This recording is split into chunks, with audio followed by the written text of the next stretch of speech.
आदाब। JKS news के उर्दू खबरनामे में आपका खैर मकदम। मैं हूं आपके साथ आलम खान हकला। खबरों पर आगे बढ़ने से कबल नजर डालते हैं इस वक्त की हेडलाइंस पर। लेफ्टिनेंट गवर्नर ने जम्मू में Indira Gandhi national centre for arts के इलाकाई मरकज का किया इफ्तिताह। इस सहूलत के लिए वज़ीर आज़म का किया शुक्रिया अदा।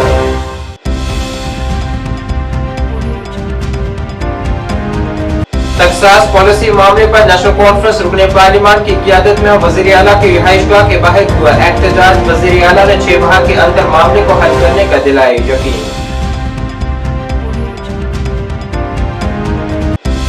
बीजेपी रहनुमा और कायदे हिज़्ब इख्तिलाफ असेंबली ने किश्तवाड़ में पीडीडी सेक्टर के तौसीलकारी कामों का लिया जायजा।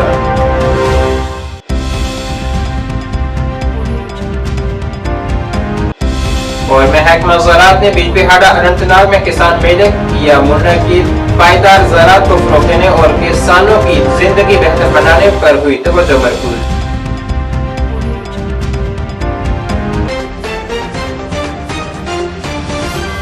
अब खबरें तफसील से। लेफ्टिनेंट गवर्नर मनोज सिन्हा ने आज जम्मू में Indira Gandhi national centre for arts के इलाकाई मरकज का इफ्तिताह किया है।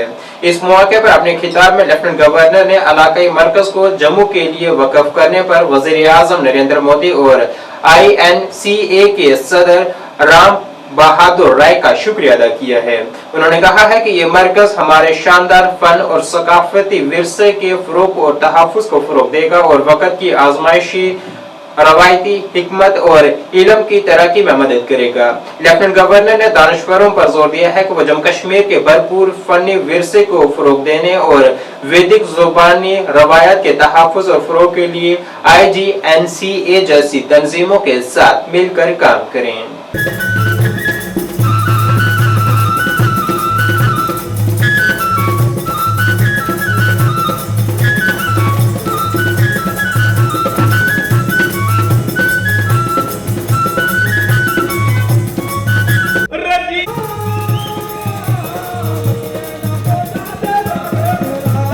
Indira Gandhi national centre for arts के इस रीजनल सेंटर के लोकार्पण तथा टाइकैथॉन के समापन समारोह में सभी सम्मानित नागरिकों, कला प्रेमियों, लोक कला से जुड़े हुए कलाकारों, लेखकों, रिसर्चर्स, स्टूडेंट्स, इनोवेटर्स सभी का मैं हार्दिक स्वागत और अभिनंदन करता हूं तथा हृदय की गहराइयों से बधाई भी देता हूं।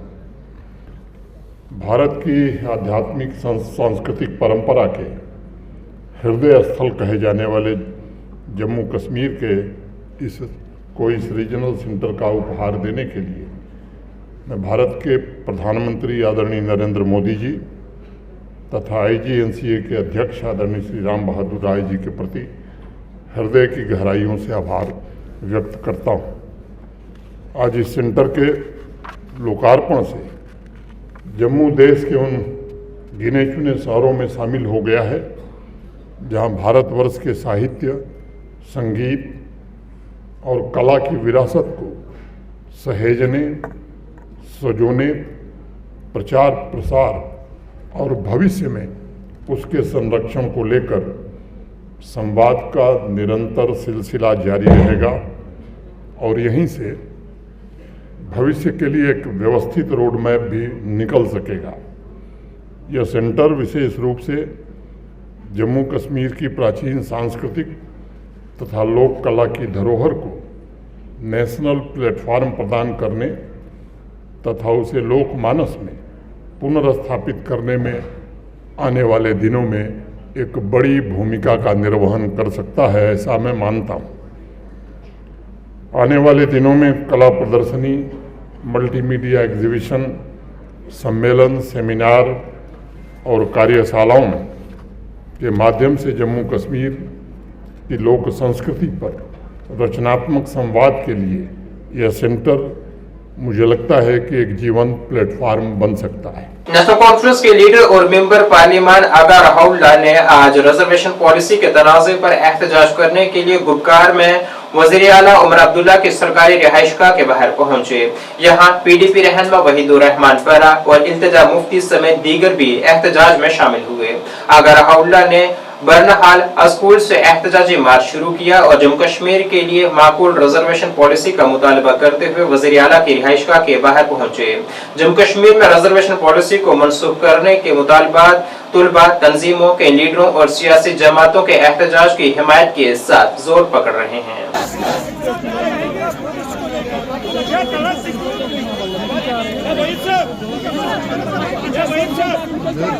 सबकी असेंबली बनी, हम सबकी मुंतखब, आपने वोट दिया, मैंने वोट दिया, वही साहब ने वोट दिया, इल्तिजा जी ने वोट दिया, हम सब ने वोट दिया।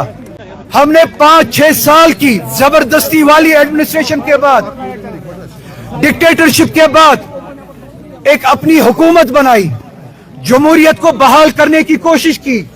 इसके बावजूद कि हमें हर लेवल पे नाउमीद किया गया था, डेमोक्रेसी का यहाँ पे मर्डर किया गया था, हमारी मर्जी के खिलाफ हमसे हमारा स्टेटस छीना गया, हमारे हुकूक छीने गए थे, हमारा जमहूरी इख्तियार हमसे छीना गया था। 2019 हम भूले नहीं है, नहीं भूले हैं। उसके बावजूद भी जम्मू कश्मीर के अवाम ने कहा हम तशद्दुद नहीं, हम वायलेंस नहीं, हम अनडेमोक्रेटिक मीन्स नहीं, हम जमहूरियत के जरिए जवाब देंगे। हम हमारे साथ जो नाइंसाफी हुई, हमें जो दूसरे क्लास के सिटीजन में तब्दील किया गया, हमें गुलामी में तब्दील किया गया, हमसे हमारे हक छीने गए, हमसे पूछे बगैर हमारे फैसले लिए गए, इसका जवाब हम जमहूरी तरीके से देंगे। हम level by level, stage by stage जमहूरियत की वापसी के लिए हम लड़ेंगे, स्ट्रगल करेंगे, डिक्टेटरशिप को यहां से दफा करेंगे, वाइस रॉय निजाम को हम यहां से दफा करेंगे। उसके लिए अगर हमें लेयर बाय लेयर चलना है, स्टेज बाय स्टेज चलना है, अगर पहला स्टेज यह है कि हमें वोट देना है, तारीख गवाह है, पिछला असेंबली इलेक्शन गवाह है, मीडिया गवाह है और हिंदुस्तान की हुकूमत खुद कहती है जम्मू कश्मीर के लोग निकले, वोट दिया। और अब सुनो किस लिए वोट दिया, वोट इसलिए दिया कि ये इख्तियार हमारे हाथ में वापस आए, यहां से डिक्टेटरशिप दफा हो जाए, वाइसरॉय का निजाम यहां से दफा हो जाए, यहाँ की सड़कों पे बात चले, आवाज चले यहाँ की आवाम की, यहाँ के सेक्रेटेरिएट में कलम चले यहाँ के आवाम की मर्जी के मुताबिक, न कि दिल्ली के मर्जी के मुताबिक। इसी उम्मीद से हमने ये हुकूमत बनाई। आज हम इस नतीजे पे पहुंचे हैं। 1 महीना पहले मैंने कुछ स्टूडेंट्स को ये यकीन दहानी देने के लिए कहा था, इन्होंने कहा था कि हम प्रोटेस्ट करेंगे, हमें मायूसी है। मैंने जवाब दिया था कि मायूस होने की जरूरत नहीं है, हम सब है यहाँ पे आपकी बात न सिर्फ सुनने के लिए, आपकी बात के लिए लड़ने के लिए हम यहाँ पे हैं। हम आपकी बात को मरने नहीं देंगे, हम आपकी बात को गुम होने नहीं देंगे, हम आपके लिए बात करेंगे। मैं अपने वादे पे पाबंद हूँ। हमारी हुकूमत हो, हमारा ऐवान हो, जो भी स्टेज हो, असेंबली हो, पार्लियामेंट हो, कैबिनेट हो, जहां तक भी आपकी बात पहुंचानी है और वहां तक बात पहुंचाएगी। पहली बार कश्मीर के नौजवान, we are a young state, एक तरफ से ड्रग्स में, डिप्रेशन में, मिलिटेंसी में, यूएपीए में, for the first time the youth of Kashmir is seeking something which is their legitimate right. हमारे नौजवान 20-30 साल लगाते पढ़ने में, उसके बाद उन्हें बोला जाता है आपको इस कॉलेज में एडमिशन नहीं होगा। हमारे स्किम्स में, हमारे मेडिकल कॉलेज में, हमारी यूनिवर्सिटी में हमारे बच्चे नहीं पढ़ सकते, अपने ही बच्चे नौकरी नहीं कर सकते। तो I think this is about changing the way we live, this is about changing the way we earn and also turning people from haves to have nots। तो ये रिजर्वेशन का ही सिर्फ मुद्दा नहीं है, इसमें हमारा पूरा एक कल्चरल शिफ्ट होगा, इकोनॉमिक शिफ्ट होगा। तो कश्मीर के नौजवान जो इतना सही है पिछले सालों में, एक तरफ से OGW कहेंगे, मिलिटेंट कहेंगे, UAPA में डालेंगे, PSA में डालेंगे, उसके बाद NDPS में डालेंगे। अब अगर जो बच्चा कुचा हमारा नौजवान है जो ओपन मेरिट मेहनत करके पढ़ा लिखा है, उसको आप बोलते आपके लिए रोजगार भी नहीं है, तो हमारे फिर ऑप्शंस क्या है कश्मीरी नौजवान के पास? I think government needs to come clear. हम उमर साहब पे इल्जाम नहीं लगाते, but since he is elected as a chief minister of this place with a huge mandate, we expect him to be our representative and address this issue of the youth of Kashmir which is in his ambit, which is in his hands. तो हमें उम्मीद है उमर साहब ने जो election में भी कहा, जैसे रोल्ला साहब ने कहा, जो इलेक्शन में उन्होंने वादे किया उस पे वो डिलीवर करेंगे और कश्मीर के नौजवान को कम से कम 370 नहीं, स्टेटहुड नहीं, कम से कम रिजर्वेशन को एड्रेस करेंगे और रैशनलाइजेशन पे काम करेंगे और रोजगार का जो हक हमारे नौजवानों को है वो उनको मेरिट पे मिलना चाहिए। Fulfill its promises. We are not here to do any politics. We are here to express our solidarity with the students and to push for rationalization of reservation. साहब ने भी कहा कि टाइम बाउंड मैनर में ये होना चाहिए, क्या आप ले रही है, क्योंकि पहले सब कमेटी बनी थी उसके बाद उसका कुछ खास रिजल्ट आया नहीं सामने। Well, they'll have to walk the talk. जैसे आपने कहा 3-4 हफ्ते उन्हें कमेटी बनाई, but we haven't seen any report being tabled by this committee, so they'll have to walk the talk और एक टाइम बाउंड तरीके में से इनको rationalization करना ही करना पड़ेगा, because आप खुद देख रहे हैं जो ओपन मेरिट के स्टूडेंट्स है, they are under acute distress. We know that our unemployment has touched 38%.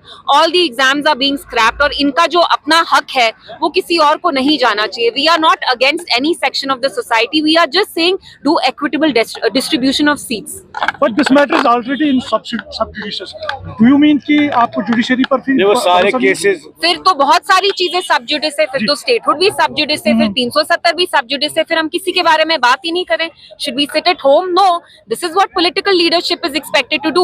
Coming here does not mean that we don't have faith in the judiciary, but we also have to do what we can do to help these students to pull them out of this distress. तो PhD बनने के बाद आज फिर से एक platform के नीचे आप आ रहे हैं, तो आपको लगता है कि एक साथ में ही आप सब कुछ पा सकते हैं? जैसा मैंने कहा, हम यहाँ सियासत करने नहीं आए, ये स्टूडेंट्स का प्रोटेस्ट है. It is by the students and for the students.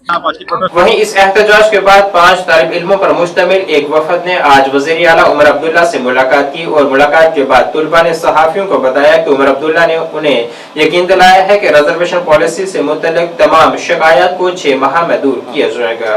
उन्होंने जानकारी दी है कि यह मुलाकात काफी मुस्बत अंदाज में मुनक़िद हुई है. देखिए, आज हम आए यहाँ पे मतलब थ्रू गैदरिंग सीएम साहब, पहले मैंने ये जंतर मंतर से हमने उठाई थी बात, आवाज मैंने कुछ दिन पहले उठाई थी. It was a continuation of that. Agha Ruhullah साहब took an initiative and CM साहब ने से हमने बात की तो सीएम साहब ने कहा कि उन्होंने पहले पेशेंटली सुना, हमने बहुत ही बेबाकी से अपने सारे डिमांड्स रखे लाइक विदाउट फ्लिंचिंग. तो उन्होंने ये कहा कि जो एक्शनेबल होगा इन डिमांड्स में we will see to it कि दैट इज डन इमीडिएटली. लेकिन उन्होंने सब कमेटी पे उन्होंने ये कहा कि उसमें 6 महीने लगेंगे. 6 महीने का उन्होंने टाइम फ्रेम दिया है. उन्होंने कहा I give my word 6 months but not before that. हालांकि मैं स्टूडेंट से कहना चाहता हूँ कि वी प्रेस्ड. हमने कहा कि मेगा रिक्रूटमेंट्स हो रही है, आप प्लीज कुछ ऐसा कीजिए कि विद इन 1 month हल हो जाए, ताकि जो मेगा रिक्रूटमेंट्स का जो स्पिरिट है वो हमारे यूथ तक पहुंचे. बट ही क्लियरली मतलब उन्होंने कहा कि I will not lie to you, ये उनके वर्ड्स है, आई एम हियर टू मतलब प्रेजेंट फैक्ट्स. तो उन्होंने कहा कि मैं आपको लाई नहीं करूंगा, 6 महीने इसमें लगेगा, टाइम बाउंड प्रोसेस है. अब हम यहाँ पे आए हैं, हम अपने स्टूडेंट से बात रखेंगे, we'll see what their response is. 6 months is what he said. नहीं, ये अलग शोबों से दे. देखिए, मैं खुद PhD स्कॉलर हूँ, सिविल सर्विस एस्पिरेंट रह चुका हूँ, 3 इंटरव्यू दे चुका हूँ. इसी तरह से बाकी यहाँ पे हमारे डॉक्टर भाई थे, इंजीनियर भाई थे, even some journalist like friends who are also preparing aspirants हैं. डाइवर्स फील्ड से लॉयर फ्रेंड्स थे, डाइवर्स फील्ड से लोग आए यहाँ पे जिन्होंने मतलब जिनका ये कॉमन प्रॉब्लम है. देखिए, मैं ये हमेशा कहता हूँ कि मीटिंग से हम कभी ये ऐसा नहीं हो सकता कि आप 100% सेटिस्फाइड हो. कुछ पॉइंट्स उन्होंने बोली जो कि काफी अच्छी चीजें हैं, जो कि एक्शनेबल चीजें उन्होंने बोली, we fully like appreciate that. But कुछ चीजें जैसे कि सब कमेटी पे हमने हमारे जो नुमाइंदे वहाँ पे थे उन्होंने प्रेस किया कि 6 months is too much, we want like it should be expedited, like 1 महीना 2 महीना एट मैक्स. तो we try to press our point in that. तो जिस तरह से आपने अभी कहा कि 6 महीने का टाइम उन्होंने मांगा है हमसे, जी. तो इन्हीं 6 महीनों में नीट के एग्जाम्स भी आ रहे हैं, क्या वो नीट के एग्जाम जो बिल्कुल नए रूल से होंगे या पुराने रूल से? जी, हमने वही कंसर्न्स जो आप कह रहे हो, वो कोई कंसर्न ही नहीं है जो हमने नहीं रेज किया. वी पुट हिम कि भाई सर एग्जाम आने वाला है, आपने खुद जो मेगा रिक्रूटमेंट साइकिल रखे हैं फॉर इंक्लूसिविटी रखे हैं, बट अनफॉर्चुनेटली सर ने कहा कि it has to go through a process. ये ऐसा नहीं है कि ओवरनाइट में कर दूं, इसमें टाइम लगेगा. he said that कि मैं आपको बेयर ट्रूथ बताता हूँ, इसमें टाइम लगेगा, we have to do consultations and जो इनजस्टिस हुआ है we will try to rectify that. जहाँ पे रैशनलाइजेशन की जरूरत है we will try to do that. These were his words. People's Conference के सीनियर नायब सदर और साबिक वजीर अब्दुल गनी वकील ने आज एक बयान में वज़ीर आला उमर अब्दुल्ला को रिजर्वेशन पॉलिसी पर नज़रसानी करने के इनके कबल अज़ इंतखाबी वादे की याद दिलाई और उन पर जोर दिया है कि वो इस अहद का एहतराम करें, क्योंकि इस मसले को नजरअंदाज नहीं किया जा सकता, क्योंकि इसका बराह रास्त असर पड़ता है तालीम याफ्ता नौजवानों की ख्वाहिशात और अगर उन पर तवज्जो न दी जाए तो तवील मुद्दती सियासी और समाजी नताइज का बास बन सकते हैं। उन्होंने वज़ीर आला पर नई रिजर्वेशन पॉलिसी पर नज़रसानी करने पर जोर दिया है, जिसने कोटा 43% से बढ़ाकर तकरीबन 60% कर दिया है। जो रिजर्वेशन पॉलिसी जो पहले से बनी है, ये तो बिल्कुल लोगों के अक्सरियत के साथ, जनरल कैटेगरी के लोगों के साथ बहुत बड़ी ज्यादती है। हालांकि मौजूदा चीफ मिनिस्टर उमर अब्दुल्ला ने इलेक्शन से पहले प्रॉमिस किया था कि अगर वो हुकूमत में आएंगे तो इस मौजूदा रिजर्वेशन पॉलिसी को रिवाइज करेंगे और नाइंसाफी दूर करेंगे, लेकिन ऐसा नहीं लग रहा है, क्योंकि ये तो इस वक्त सबसे ज्यादा उनका जो फोकस है वो ये है कि वो कैसे इक़्तिदार में रहें। बाकी जो भी उन्होंने प्रॉमिस किए हैं, वादे किए, वो कोई पूरा होगा नहीं।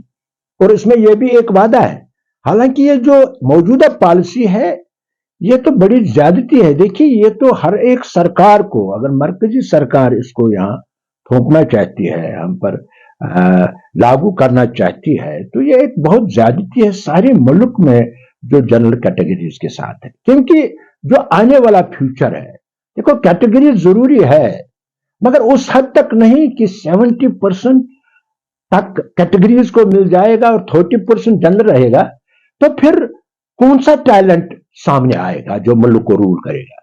क्योंकि जो मुल्क को रूल करने वाला है वो वही लोग है, वही अफसर है। जब वो मेरिट पर आएंगे, आपका डीसी मेरिट पर बनेगा, आपका कमिश्नर मेरिट पर बनेगा, तो उसका विजन बड़ा क्लियर होगा, ब्रॉड होगा।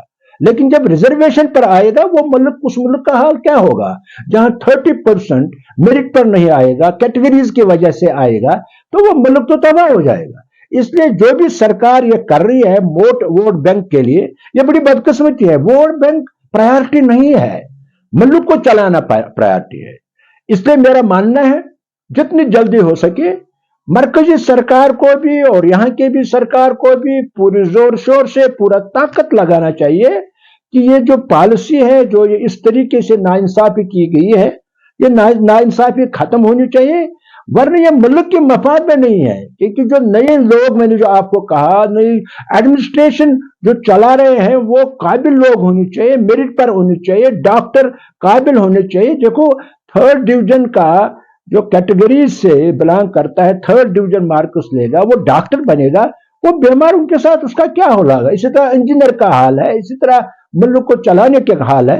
लिहाजा जो ये मरकजी सरकार पॉलिसी बनाई हुई है लोगों को खुश, कम्युनिटी को खुश करने के लिए, वोट बैंक के लिए, ये वो मुल्क के मफाद में नहीं कर रहे हैं, बल्कि इससे मुल्क तबाह हो जाएगा। बल्कि मैं और आपके माध्यम से उमर अब्दुल्ला साहब से गुजारिश करता हूं कि उसको किसी हद तक भी जाना चाहिए और अपना प्रॉमिस पूरा करना चाहिए जो उसने इलेक्शन से पहले किया है कि वो हर सूरत में रिजर्वेशन पॉलिसी रिवाइज करेगा।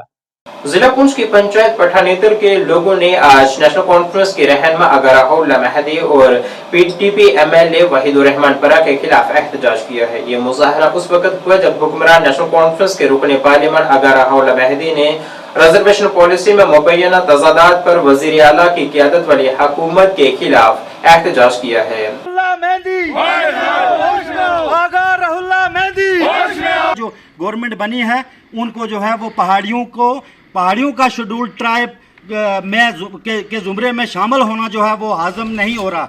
मैं यहाँ पर आपको ये बात बता देना चाहता हूँ कि यहाँ मेंढर की धरती पर यह पठाना तीर का इलाका है, जो आज भी यहाँ पर हम गुज्जर और बकरवाल भाई और पहाड़ी भाई यहाँ एक जगह पर रहते हैं और एक ही जैसा हमारा रहन सहन है, एक ही जैसा हमारा खाना पीना है, एक जैसा हमारे माल मवेशी हैं, सब जो है वो एक जैसा है हमारा। और आज जो है मैं यहाँ से ये गवर्नमेंट ऑफ जम्मू कश्मीर को ये वार्न करना चाहता हूँ कि अगर पहाड़ियों की एसटी के साथ, पहाड़ियों के शेड्यूल ट्राइब के साथ किसी प्रकार की भी कोई छेड़खानी की गई तो इसमें कोई शक वाली बात नहीं है कि जम्मू कश्मीर के पहाड़ी लोग और गुज्जर बकरवाल कबीला जो दोनों हम कम्युनिटी हैं, हम मिलकर जम्मू कश्मीर में नेशनल कॉन्फ्रेंस गवर्नमेंट की ईंट से ईंट बजाकर रख देंगे, इसमें कोई शक वाली बात नहीं है। दूसरी बात मैं आपको यह बात बताना चाहता हूं, नेशनल कॉन्फ्रेंस गवर्नमेंट को आपने हमें हमेशा जो है हमारी फाइल को दबोचने की कोशिश की है। आज जो है आप इक़्तिदार में आए, आप चीफ मिनिस्टर बने और आपने सबसे पहले पहाड़ियों की शेड्यूल ट्राइब की के मुद्दे को जो है उठाना शुरू कर दिया। और मैं आगर राहुल्ला मेहंदी को ये वार्न करना चाहता हूँ कि आप बार बार शेड्यूल ट्राइब का नाम मत लीजिए, आप बार बार हमारे शेड्यूल ट्राइब के साथ छेड़खानी करने की बात मत कीजिए। हम आपको अगर इक़्तिदार में बैठा सकते हैं तो हम आपको इक़्तिदार से उतार भी सकते हैं। और हम पहाड़ी लोग और हम गुज्जर बकरवाल कम्युनिटी के लोग जो है सभी इकट्ठे होकर नेशनल कॉन्फ्रेंस की ईंट से ईंट बजाकर रख देंगे। पंचायत पठानेतुर के रिहायशियों ने दोनों लीडरों पर लोगों की हकीकी शिकायत को दूर करने के बजाय सियासी मौका परस्ती में मुलव्विस होने का इल्जाम लगाया है। मुजाहिरीन ने उस वक्त बात का अज़म किया कि जब तक उनके मुतालबात पूरे नहीं होते वो रिजर्वेशन पॉलिसी को मसावत और इंसाफ के असूलों को बरकरार रखने तक अपना एहतजाज जारी रखेंगे। मैं आज पठाना तीर की इस धरती से जनाब फारूक अब्दुल्ला और उमर अब्दुल्ला साहब को गुजारिश कर देता हूं कि आप श्रीनगर शहर के अंदर रहते हो, आपको क्या पता है पहाड़ियों पर क्या गुजरती है। आप वही अंग्रेज़ों वाली पॉलिसी करते हो, गुज्जर और पहाड़ियों को लड़ाकर अपनी गवर्नमेंट की रोटियां सीधियां करना चाहते हो। मैं आपसे एक गुजारिश यहाँ से अपील कर देता हूँ कि ये राहुल्ला मेहंदी आपके कहने पर वहाँ बैठा है। आपने वो 12 सिलेंडर लोगों को दे दिए, आपने वो 200 यूनिट बिजली फ्री लोगों को दे दी, आज स्टेट आपने ले ली। जब तक बीजेपी गवर्नमेंट है हमें यूटी चाहिए और हम उसी यूटी में रहेंगे। हमें ये ऐसी स्टेट की कोई ज़रूरत नहीं है जिसमें हमारे पहाड़ियों के एसटी के साथ छेड़ा जाएगा। हम फारूक साहब, उमर अब्दुल्ला साहब, हम आपसे इस धरती से एक अपील कर देते हैं कि आपका नामो निशान आपकी गवर्नमेंट का नहीं रहेगा। आपने अगर पहाड़ियों और गुजरों को लड़ाने की कोशिश की और आपने रोटियां सीधी करने की कोशिश की, खबरदार। हम गवर्नमेंट ऑफ इंडिया से यह अपील करते हैं कि ऐसे लोगों से होशियार रहें और ये जो जम्मू कश्मीर के एलजी इंतजामिया के साथ ये छेड़ करके इनसे भी अपील करते हैं कि खबरदार हमारी पहाड़ियों की एसटी के साथ कहीं से भी कोई साजिश करता है, ये सिर्फ और सिर्फ इस कुर्सी के लिए बैठने के लिए ये भूखे हैं। ये 1990 से लेकर आज तक इनको कुर्सी नहीं दिखाई, ये पगयाड़ों की तरह वहां बैठ गए। हाँ, इनसे मैं आप ये बात कहता हूं कि इन्होंने झूठे वादे करके उस कुर्सी पर बैठे जिसके ये बिल्कुल लायक नहीं थे। और आज वो राहुल्ला मेहंदी कश्मीर शहर के अंदर बैठा हुआ, उसको क्या पता है पहाड़ी क्या होते हैं और पहाड़ियों पर क्या क्या गुजरती है। पहाड़ी और गुज्जर एक है, इन्होंने माल मवेशी एक रखा है। ये मोदी गवर्नमेंट थी जिसने जम्मू कश्मीर की तमाम पहाड़ियों के ऊपर रोड़े लाकर जीजीएम के पानी सब कुछ देकर हमें जो बुनियादी सहूलतें थी दे रहे हैं। लेकिन आप एक एनसी गवर्नमेंट या कांग्रेस गवर्नमेंट ये क्या करती है, सिर्फ साजिशें करके हमें दबाना चाहती है। खबरदार, हम इस जिमरा में बिल्कुल इतनी सी भी बात पर बर्दाश्त नहीं करेंगे। और इंशाअल्लाह एक ऐसा सैलाब जम्मू कश्मीर में पहाड़ियों का उठेगा जो एनसी और कांग्रेस की गवर्नमेंट को मलिया मेट करके रखेगा। क्या आप लोग इसके साथ ठीक हो? ठीक है। मेरी एलजी इंतजामिया साहब से फिर अपील है कि ऐसे लोग आज जेल के अंदर आने चाहिए। जम्मू कश्मीर असेंबली में कायदे हिज़्ब इख्तिलाफ और एमएलए पाडर लाक्सानी सुनील कुमार शर्मा और एमएलए किश्तवाड़ शगुन परिहार ने डीसी किश्तवाड़ राजेश कुमार श्रवण के साथ आज पीडीडी सेक्टर तोसीकारी के कामों का जायजा लिया है ताकि जिले में पावर स्टेटस से मुतल्लिक मुफस्सल जानकारी हासिल की जा सके। उन्होंने 40 MVA पावर ट्रांसफार्मर को 50 MVA में अपग्रेड करने के साथ दीगर कामों का भी मुफस्सल जानकारी हासिल की है। काफी सफिशिएंट 10 MVA नीचे गिरिनगर में लगा है। तो मैंने लगवाया था, ये भी आपने नया डॉक्यूमेंटेशन हुई थी उस टाइम। बहुत केवल दौरा नहीं, ये हट्टा रिसीविंग स्टेशन जो 132-33 से शिफ्ट होता है लाइन, उसका रिसीविंग स्टेशन जो बड़ी देर से यहाँ पे अंडर कंस्ट्रक्शन था, आज इसको यहाँ पे हमने चार्ज किया, आज इसकी शुरुआत की। इस रिसीविंग स्टेशन से हमारा जो ये पुचाल एरिया है, इस पुचाल एरिया को काफ़ी सहूलियत होगी, बिजली में इम्प्रूवमेंट होगी, क्वालिटी इलेक्ट्रिसिटी मिलेगी और इसके अलावा जो सिटी है उस पे भी काफ़ी बर्डन कम होगा, उसको भी रिलीफ मिलेगा, क्योंकि कुछ एरिया सिटी से जो फीड होता था वो अब इस रिसीविंग स्टेशन से फीड होगा, वो ओपन हो जाएगा और सिटी को भी काफ़ी रिलीफ मिलेगा। ये हमारे लिए बहुत बड़ी अचीवमेंट है। आज चूँकि बिजली की क्राइसिस तो है ही पूरे जम्मू कश्मीर में, लेकिन फिर भी किश्तवाड़ में काफ़ी सुधार चल रहा है। मैं आज डिप्टी कमिश्नर साहब जो इस पे काफ़ी पीछे लगे थे उनको बधाई दूंगा। ऑनरेबल एमएलए शगुन परिहार जी, ये भी किश्तवाड़ की बिजली के लिए काफ़ी चिंतित हैं, इनको भी बधाई दूंगा। यहाँ पे हमारे एक्सिन साहब वानी साहब हैं, AEE सुधीर जी हैं, और इनके सारे स्टाफ को, डिपार्टमेंट को भी बधाई देना चाहता हूँ कि दिन रात मेहनत करके आज इन्होंने जो हट्टा रिसीविंग स्टेशन को चार्ज करके यहाँ से पावर सप्लाई की जो शुरुआत की है, ये किश्तवाड़ में मुझे लगता है कि बहुत बड़ी उपलब्धि है ये। इसके साथ साथ हम जिस रिसीविंग ये ग्रिड स्टेशन की तरफ जा रहे हैं वो 132 का ग्रिड स्टेशन है। वहाँ पे भी अभी इम्प्रूवमेंट चल रहा है, आगुमेंटेशन चल रही है। 20 MVA का वहाँ पे जो ट्रांसफार्मर्स है उसकी कैपेसिटी बढ़ाने के लिए हमें काफ़ी देर से काम चल रहा है। हमें उम्मीद है कि 1-2 महीने में वो भी पूरा होगा। 20 MVA से वो 50 MVA का आगुमेंटेशन चल रहा है, ताकि जब वो 50 MVA कंप्लीट हो उसको आगे लेने के लिए कैपेसिटी डिस्ट्रीब्यूट, इस डिपार्टमेंट को ये पूरा मॉनिटर कर रहे हैं। और विशेषकर ऑनरेबल एमएलए शगुन परिहार जी जो किश्तवाड़ की इलेक्ट्रिसिटी के लिए चिंतित हैं, इन सबको इसकी आज इनाग्रेशन के लिए मैं बधाई देना चाहता हूं और आपका मीडिया वालों का भी बहुत बहुत धन्यवाद करना चाहता हूं।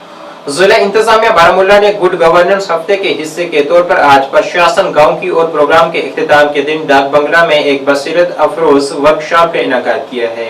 इस तकरीब ने शिकायत के अजाले और अवामी खिदमात की मुअस्सर फराहमी के लिए इंतजामिया की कोशिशों पर जोर दिया है। इस वर्कशॉप की सदारत additional deputy commissioner Baramulla doctor Zahoor Ahmad Raina ने की है। इसमें chief planning officer Javed Ahmad, assistant commissioner development Shabir Ahmad और दीगर जिला ऑफिसरान और जिला इंतजामिया के ऑफिसरान ने शिरकत की है। डॉक्टर ज़हूर अहमद ने हफ्ते के दौरान किए गए फील्ड विजिट की अहमियत पर मजीद रोशनी डाली, जिससे ऑफिसरान को शहरियों से बराह रास्त राब्ता करने, इनके खदशात को समझने और बर वक्त हल फराहम करने का मौका मिला। Nationwide, it was being organized. The basic theme was how to address the grievances of the masses. We have a big country and it is spread over multiple number of union territories and states. J&K is one of the UT in the country, and the masses are not aggrieved, I must say. Masses are so comfortable, but during deliverance, government offices and officers definitely face these challenges, and this is actually the platform where all such grievances which are being put forth by the masses on different platforms, maybe in shape of applications, hard copies, or e-portals, we have meant for this at national level and at the UT level.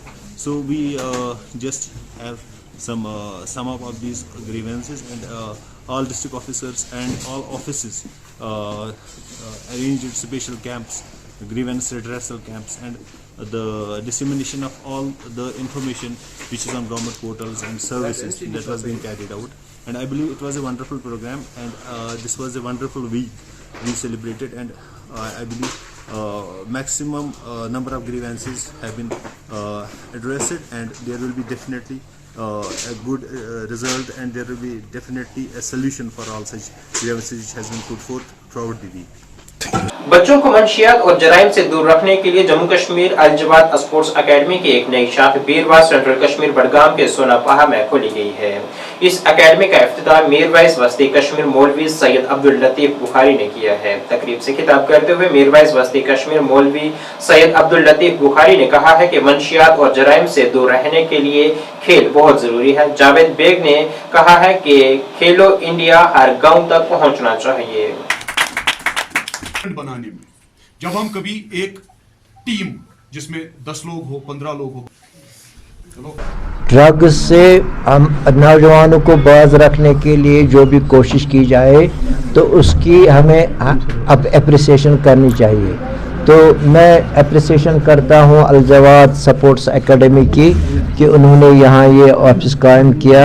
यहाँ मुझे उम्मीद है कि इससे यहाँ sports को बहुत बढ़ावा मिलेगा और जो हमारे नौजवान जो ड्रग्स की तरफ जा रहे हैं, ड्रग्स से उनको बाज रखने के लिए इससे कोई कारगर तदबीर नहीं है।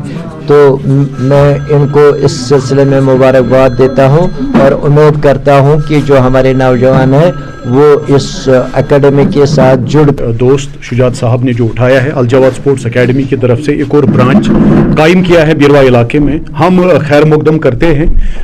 इनके जो कोशिशें और काविशें हैं स्पोर्ट्स को बढ़ावा देने के लिए, साथ ही साथ उन सारे नौजवानों को अप्रिशिएट करते हैं, इनकरेज करते हैं जो स्पोर्ट्स के तय अपना जज्बा और जोश दिखाते हैं। जो मैं यहाँ पे रिप्रेजेंट एज ट्रेनर किया गया हूँ, मेरा भी खुद का 8 साल का एक्सपीरियंस रहा है, तो मैं जितना मेरे से हो सकता है मैं अपना बेस्ट दूंगा इनको सिखाने के लिए, ताकि ये आगे इंटरनेशनल, नेशनल, स्टेट लेवल पे पहुँच जाए। और मैं शुक्रगुजार हूँ सैयद सुजात सर का, जिसने मुझे यहाँ पे मेरी क्वालिटीज़ देखी, यहाँ पे मुझे ट्रेनर बनाया है, और मैं भी अपना बेस्ट दूंगा इसके लिए, चाहे मेरी जान भी जाए मैं अपना बेस्ट दूंगा। शुक्रिया। Mirza Razzaq memorial cricket tournament का फाइनल मुकाबला आज स्पोर्ट्स स्टेडियम सुरनकोट में मनहास क्रिकेट क्लब सुरनकोट और खान नाइट राइडर बफलियाज के दरमियान खेला गया, जिसमें नाइट राइडर बफलियाज ने कामयाबी हासिल की है। एसडीएम सुरनकोट फारूक कहा मेहमान खसूसी के तौर पर इस मौके पर मौजूद रहे। टूर्नामेंट में फतह टीम को कप और 30,000 रुपए नकद इनाम और रनर अप टीम को कप और 15,000 रुपए नकद इनाम दिया गया।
मैं सबसे पहले आप लोगों का शुक्रिया अदा करूंगा, क्योंकि आप सबसे पहले ये है कि कोई भी मीडिया या कोई भी अनाउंसमेंट वाले लोग आते हैं, उससे लोगों की हौसला अफजाई होती है और हर आदमी को पता चलता है कि अच्छाई और बुराई में क्या है।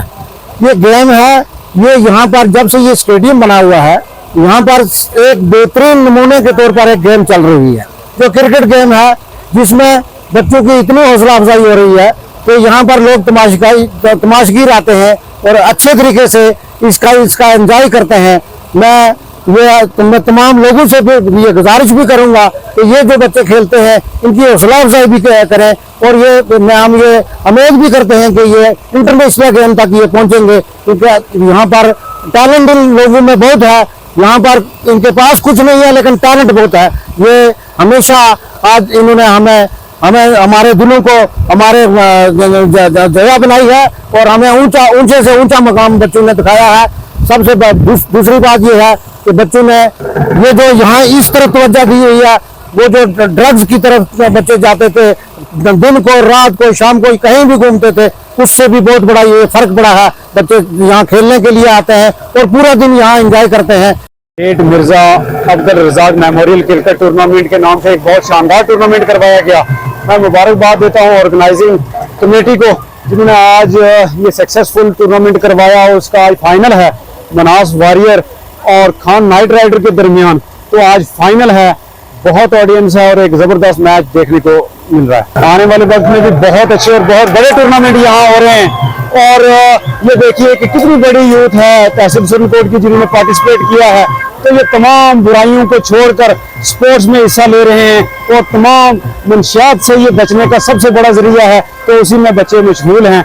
तो आज तमाम नौजवान जो हैं वो इस वक्त स्टेडियम में हैं। अगर ये टूर्नामेंट और मैचेस, ये यहाँ के यूथ है, उनमें एक टूर्नामेंट जो है मिर्जा अब्दुल रज़ाक साहब मरहूम जो है उनकी याद में यहाँ करवाया गया है, और ये पिछले 1 महीने से यहाँ चल रहा था, जिसका आज फाइनल मैच है। और हमारे एसडीएम साहब जो हैं वो तशरीफ ला रहे हैं और इंशाल्लाह उनके हाथों से आज फाइनल मैच की जो ट्रॉफीज वगैरह जो है वो डिस्ट्रीब्यूट की जाएंगी। और मैं आकाश जी आपको बताता चलूँ कि ये टूर्नामेंट बड़ा ही बेहतरीन टूर्नामेंट रहा, जहाँ काफ़ी टीमों ने हिस्सा लिया और ख़ास करके जो लड़के थे जिन्होंने इस का अरेंजमेंट किया था, मुंतज़मीन थे जो, उनकी बहुत अच्छी मैनेजमेंट थी। और आज जो फाइनल है इसमें मुझे लगता है हज़ारों की तादाद में शायकीन यहाँ मौजूद हैं और पहली बार ऐसा देखने में आ रहा है कि काफ़ी सालों के बाद यहाँ सुप्रीम में लोगों के अंदर बड़ा जोश है और आज जो है वो सैकड़ों की तादाद में मिलकर हज़ारों की तादाद में लोग जहाँ इस फाइनल मैच को देखने के लिए आए। महकमा ज़राअत ने आज हसनपुरा अरवानी बीजबिहाड़ा में एक किसान मेले का इनेकाद किया है, जिसका मकसद पायदार ज़राअत को फरोग देना और किसानों की जिंदगी में बेहतरी लाना है। इस तकरीब का इफ्तिताह डॉक्टर बशीर शाहवीरी एमएलए बीजबिहाड़ा ने किया है। इसमें किसानों, ज़री माहिरीन और मकामी लोगों की बड़ी तादाद ने शिरकत की है। किसान मेले में ज़री नुमाइशों की एक सफ़े पेश की गई।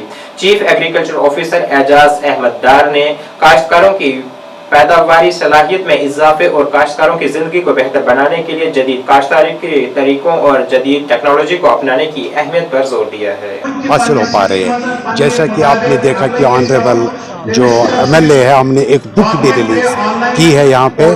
उस बुक में मजमूआ है 29 प्रोजेक्ट्स का, जिसमें एक ज़मींदार को हर किसी स्कीम के बारे में बताया जाता है कि उसको कौन सी स्कीम में कितने परसेंटेज की जो सब्सिडी है वो मिलेगी, या कोई अगर कोई भी कि जो डिमांड कर रहे हैं लोग फील्ड में वो सही डिमांड करें, गलत नहीं कर रहे। क्योंकि यहाँ पे अगर आप देखेंगे रिजर्व कैटेगरी जो है वो बहुत कम है, लेकिन बदकिस्मती 70% की तरफ धकेला जा रहा है रिजर्वेशंस को, जिससे हमारा ओपन मेरिट बहुत बुरी तरह से सफ़र हो रहा है। तो उस वक्त हमारी कम्प्रहेंसिव बात हुई थी उस वक्त उमर अब्दुल्ला साहब के साथ, तो उन्होंने भी उस वक्त हमारे साथ हाँ मिलाते हुए, he is also sensitive to all these things. उसने कहा कि एक तो कोर्ट में चला गया ये मसला, दूसरा गवर्नमेंट ऑफ इंडिया का इसमें डायरेक्ट से है, लेकिन वो सब होते हुए भी हम फाइट कर रहे हैं। और इंशाअल्लाह रहमान अनकरीब हमारी सब कमेटी भी जो भी होगी और उसके अलावा हम लोग भी जितना हो सकेगा हम इसको सेव करेंगे। और अल्लाह ताला के फजल करम से जो यहाँ लोग जो हमारी डिमांड है वही डिमांड के मुताबिक रिजर्वेशन यहाँ पे होगी।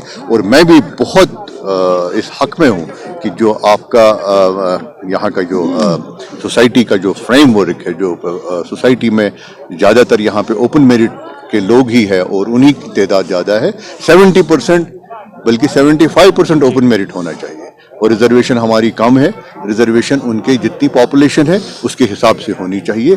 बाकी हिंदुस्तान के अंदर हमें पता है बहुत सारा पिछड़ा हुआ सोसाइटी है, उनको भी रिजर्वेशन की ज़रूरत है, लेकिन अल्लाह का करम है यहाँ पे ओपन मेरिट के लोग ज़्यादा है, हमें ओपन मेरिट ही ज़्यादा रखना है। उस पर बात चल रही है और आगे भी हम बात करेंगे। नूरुल्लाह साहब ही क्यों, हम सब उमर अब्दुल्ला समेत हम पूरे लोग जो है उन नौजवानों के साथ है जो प्रोटेस्ट कर रहे हैं। अब आप क्या चाहते हैं उमर अब्दुल्ला साहब भी आए?